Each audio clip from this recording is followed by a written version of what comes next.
Olá, tudo bem? César Santos aqui na área da Escola Diplomática Periférica, ou se você preferir, Diplocris, exatamente, Diplocris, muito bem, você pode seguir a gente lá no Instagram, tá? @Diplocris.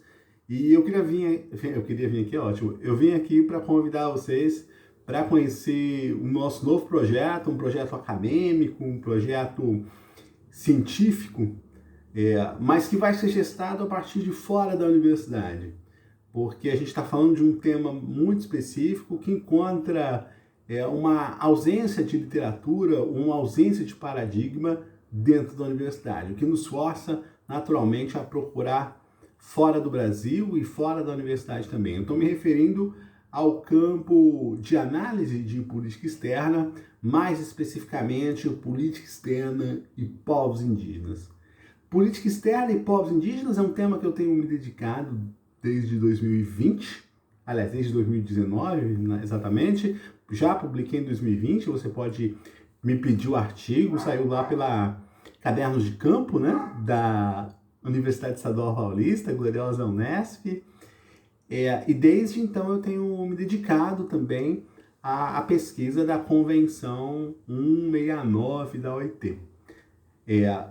A proposta, de fato, é abrir um campo de estudo, um campo de pesquisa, melhor dizendo, em análise de política externa, e este vídeo é para te convidar para caminhar junto com a gente. Política externa e povos indígenas. Nós abrimos 4 linhas de pesquisa, e se você tiver interesse em conhecer esses programas, essas bibliografias, cada uma das linhas de pesquisa trabalham com bibliografias naturalmente complementares, mas fazendo perguntas distintas. E nesse sentido, eu creio que nós estamos abrindo de fato um campo novo que exige, olha só, você ser acedista, que exige, olha você pesquisador, pesquisadora, exige um conhecimento generalista.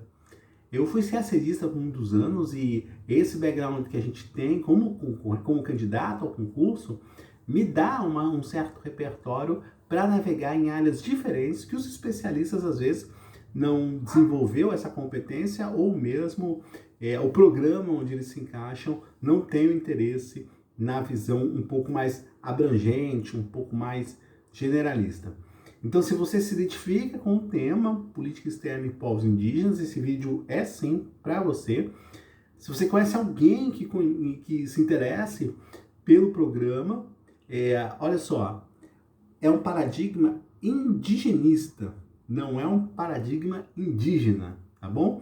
E nós vamos tratar sobre isso, inclusive, porque o paradigma indigenista ele trabalha com uma premissa que está estabelecida na Constituição Federal, que é a precedência, ou seja, o direito originário. Sim, se há um direito originário assegurado pelo Estado de Direito, ou seja, pelas leis da República Federativa do Brasil, não faz muito sentido nessa perspectiva que indígenas concorram a eleições.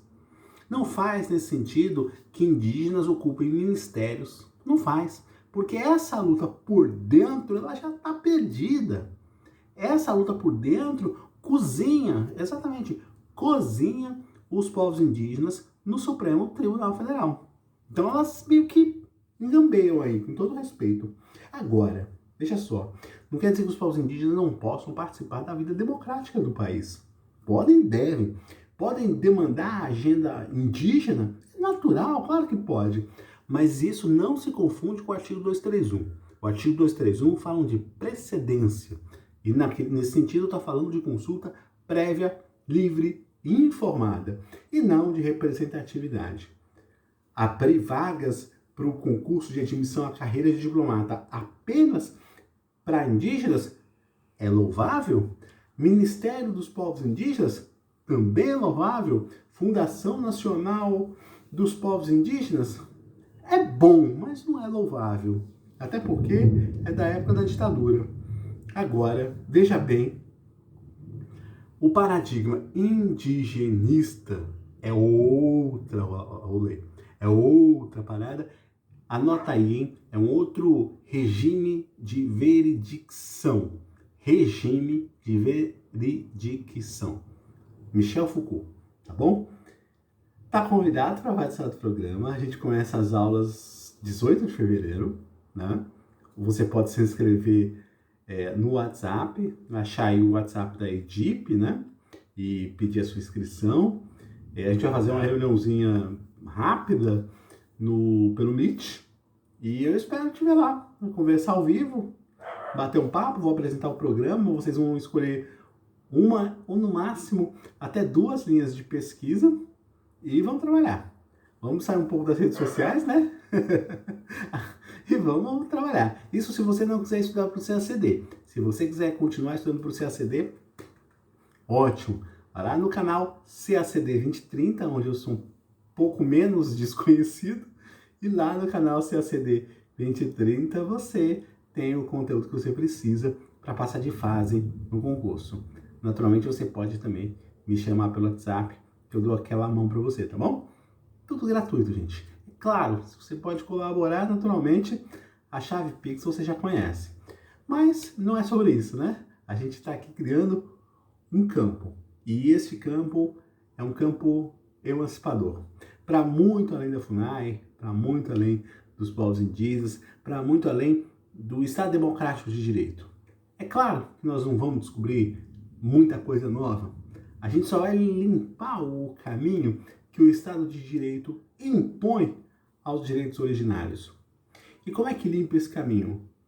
Olha, a primeira forma de limpar esse caminho é reconhecer que os direitos dos povos indígenas, eles precedem o Estado Democrático de Direito. Mais do que isso, pelo fato da Constituição Federal tornar os povos indígenas com esses direitos originários, a gente precisa lembrar que esses direitos passam a ser norma de jus cogens, porque trata da autodeterminação dos povos e afasta o genocídio. Norma de jus cogens são normas imperativas. Não cabe derrogação, ou seja, não cabe você afastar a autodeterminação dos povos, a não ser por outra norma de jus cogens, né? Se você estiver ferindo um outro princípio imperativo, que não me parece o caso. Então, não convém, por exemplo, o Supremo Tribunal Federal, com a devida vênia, a vossas excelências, caso vocês venham assistir, né?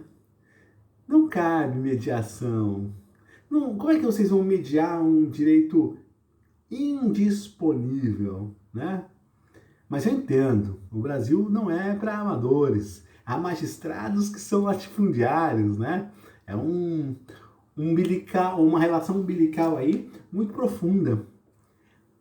Mas os povos indígenas precedem. O constituinte originário deu esse lugar de precedência aos povos indígenas. O que cabe ao STF é apenas reconhecer esse direito que já está lá na Constituição Federal. Entende? Não tem mediação. Não tem mediação dentro do Estado Democrático de Direito.